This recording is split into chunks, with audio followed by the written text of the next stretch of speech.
Hello everyone, welcome to an episode of TCG Talk, back today with another video. And in today's video, we're going to be doing our Kassai deck tech that a couple of you have been asking for. Kassai, I guess, is like the main hero that I've been playing so far at the start of this skirmish season, and one that if the two skirmishes that I'll be going to over the course of this month that are blitz and not sealed, I will be running Kassai probably. I think Kassai's in a really good spot. She plays even better into Oldheim now with no Crown of Seeds. She plays pretty good into a lot of the aggro decks because she can value block so well, and she has a frigid armor. And I think even though she has a little bit of trouble against a good wizard player, I still think she's in a really good spot. And overall, just a solid deck into the meta, and it's just going to be good, like, period, right? No matter what the meta kind of is. Kind of going into it, my thought process with Kassai, like with the addition of Run Through as a card from the Dory Battle Boxes, she has a lot of consistent go again. And as you can see in this deck, I mean, we have 6, 8, 10, 12, 14, 16, 18 cards with natural that give our swords natural go again. And then we have even Warrior's Valor, technically 20 cards, right? That's going to give our stuff natural go again. So really high consistency with the deck, can play off 2-3 card hands, super easy.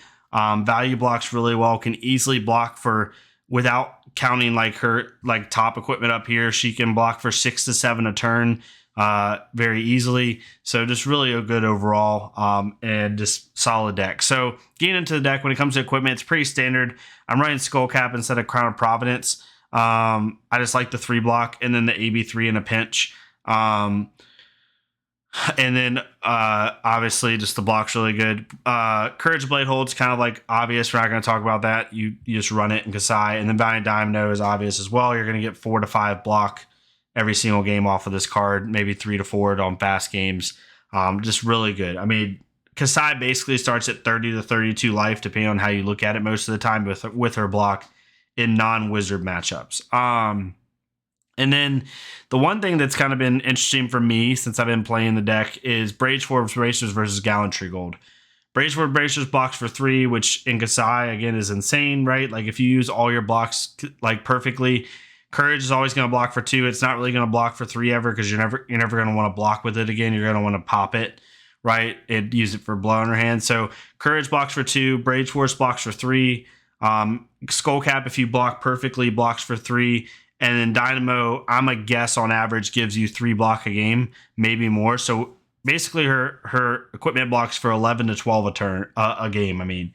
So that's really nice. But one thing I've noticed is a lot of times on blood on her hand turns, I have 1 resource floating or 2 resources floating. And what I've noticed with Gallantry Gold is it just allows you to buff all your sabers by +1. And on a 4 swing blood on her hand turn, that's +4. It's super useful. Braceforth Bracers does give you incremental value over the course of the game, though, as well. So it all depends. One thing I've liked about Gallantry Gold in like aggro-y matchups, which sounds kind of weird, you think you'd want more block, but one thing I've noticed is against like Fi and against other like high aggro matchups that are in the format, even like a dash or something, sometimes you can't wait till you get to 6 popper to pop on your blood on our hands. And one thing I've noticed about Gallantry Gold that I really like is you can pop blood on her hands with 4 copper and still get the full effect, because the way blood reads is you pop a copper, and then for each copper you pop, you can choose one of these modes. You can choose each one up to twice. So in order to be both modes on both sabers, you need 6 copper.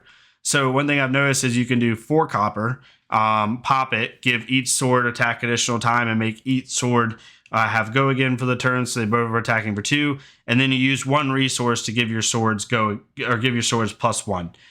So basically you get blood on her hands full effect at 4 copper. So there are some matchups that I haven't 100% narrowed down when I use Gallantry Gold on those matchups.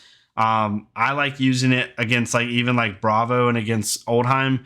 I know the 2 block extra is really nice, and I get that, but I want to be able to really pop off on my blood on her hand turns, and to be able to pop off at 4 is really nice, or to be able to honestly just give my swords +2 each for the whole turn. Like if 2 from the blood on her hands and 2 from Gallantry Gold, it just really makes the turn a lot more oppressive. So it's a little bit interesting to see when you play that, when you don't. And it still blocks for 1 at Battle Worn. So it still blocks. Even with Gallantry Gold in there, you're blocking for 3, 5, probably 6, 7, 8, and then 9 with Gallantry Gold. Still really good. And then we're running Null Rune on the side. I put Null Rune Hood in for Skullcap and like heavy wizard matchups solely because I think, at least in my game so far, Kassai normally is ahead in life a lot of times not, because she value blocks so well. And Skullcap, could be turned off, and then you still have any AB on it. So right now, currently, I'm running 3 AB and then Spellfray Leggings. I never want to pitch 2 cards or pitch for 4 resources to block Arcane Barrier. So really what I'm going to do is block 3 at most, and then on key like turns like Ice Eternal or like a Ether Wildfire turn, I'll pitch 3 for a blue and then block with Spellfray Leggings. But that may change in time. I just noticed with consistency, a lot of times Skullcap can be turned off, and they'll do it on purpose. They'll wait till your Skullcap is turned off if they're a really good player, or if they can manage the game in that sense. So just having this automatic AB3 no matter what's been really nice. I still have 1 slot left for equipment. I haven't decided what I want to put there. It's just kind of hard to figure out what I'd want to put there. But overall, really good. In the deck, kind of the first things we can go over is like your cards that give your Sabers automatic go again. You have 6 Blade Runners and run through, so you basically have 8 Blade Runners. You have 4 hit and runs. I run the blue. It's basically a block 3 blue that has an added bonus when needed. I do keep the reds in there because I like it on blood on our hand turns, because it's really nice to swing with blood the first Saber for 3 or 4 depending on how your buffs are. And then you break the chain to play a red hit and run. You don't really care that it's giving the next Saber go again because it already does, but you get that +3 buff. And getting that +3 buff is really, really nice. And overall, I just like being able to make my blood on our hand turns that much better. And it's 0 cost as well. I just haven't found anything that I'd rather have in the deck at the current moment than these red hit and runs. They've just been doing really well for me. We have Driving Blade here. Not everybody runs this card, but I really like it because, most of the time Kassai only needs 3 resources to function. She uses 1 to 2 for pump / attack reacts, and then 1 for that first Saber. Since the second Saber's free, she most time only needs 3 resources. So if you have a blue and Driving Blade, you can play both your Sabers out, 1 for 5, 1 for 2. And it's just really nice for that. Then the other go again, we have Spoils War, kind of obvious one, don't have to really talk about it. And Glint, obviously also an obvious one. Really good on blood or hand turns as well. I've had turns where I've like swung with sword 4 times. They had to block, obviously. I played Glint, drew into a Nourishing Emptiness, and then played Nourishing Emptiness for 6 dominate at the end of the turn, because that 4th sword technically had go again, and I still had 2 resources floating. Pretty nuts. Then we had Run Through, and then the final like conditional go again card that we have is Warrior's Valor. What I like about Warrior's Valor is because you have so much natural go again card in the deck, if you have like a blue Warrior's Valor and a Run Through in hand, right? You can make your play lines really nice because you can play a Warrior's Valor into your first Saber. It's for 5 on hit go again. If they let it hit, then you just don't play the Run Through and you arsenal it for next turn and you have a really good setup hand. If they do decide to block it, then you just play Run Through anyway, and now they just wasted 5 block, and then your next attack's coming in for 4. Super nice for that. Just puts the opponent in a really bad spot. And then at worst, it's a 5 power Saber threatening go again, and it forces your opponent to block on like a 2-card hand. So really nice for that. I've been really liking the card so far and its performance. And then kind of like other cards, like you have Out for Blood, Attack React, really nice. We have Slice and Dice here, kind of obvious. Outland Skirmish as well, and then 2 in the swings. I've noticed I don't have to run as much attack reactions in the deck so far. I don't know, as time goes on that might change, but I really just try to utilize stuff like Push Forward and Driving Blade and like really high pop off turns with blood on our hands in order to get over the top on the decks that can block really, really well, like Oldheim and Bravo and stuff like that. And then running 2 in the swings, and then finally 1 Minerva. I was at 2, but this card can get really dicey in a wizard matchup because you can't pitch it for one of your cards. You can't block with it most of the time on wizard matchups, and you can't pitch it to block arcane. So it's literally if you have 2 of these in your deck and you play a Kano and you draw into both of these, you literally have to like jump through hoops to like get it in Arsenal, and then hope to God that they don't pop off on the turns that you're trying to get them into Arsenal.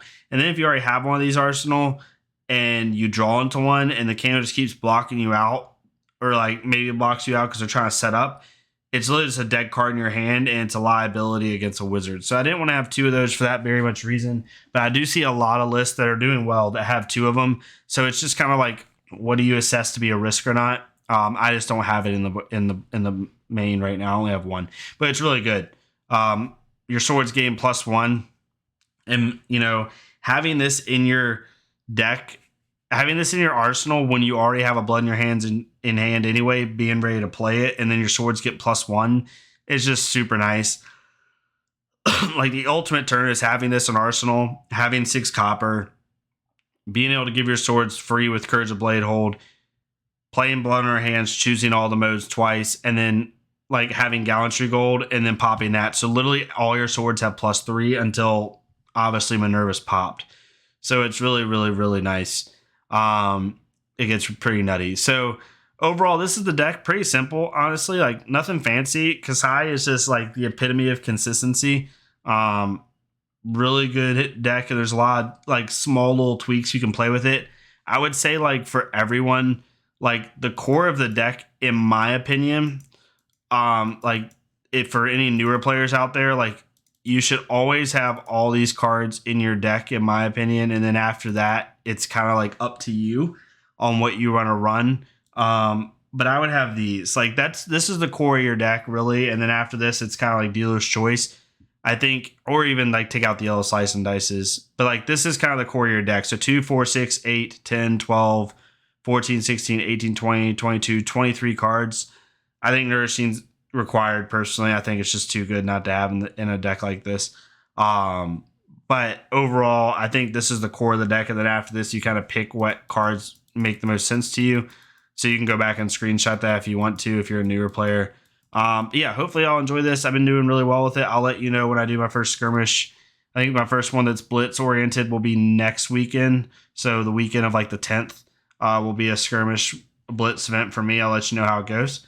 Hopefully it goes well for me. And yeah, hopefully y'all enjoyed this. Let me know what you think of the deck, what changes you would make, if any. Hopefully you liked this. If you did, please leave a like, comment, subscribe. If not me, it's totally fine. Go to our Fleshbug Carrier, leave a like, comment, subscribe on their stuff. Join the Discord down below if you want to, and I'll see y'all next time on TCG Talk. Thank y'all so much.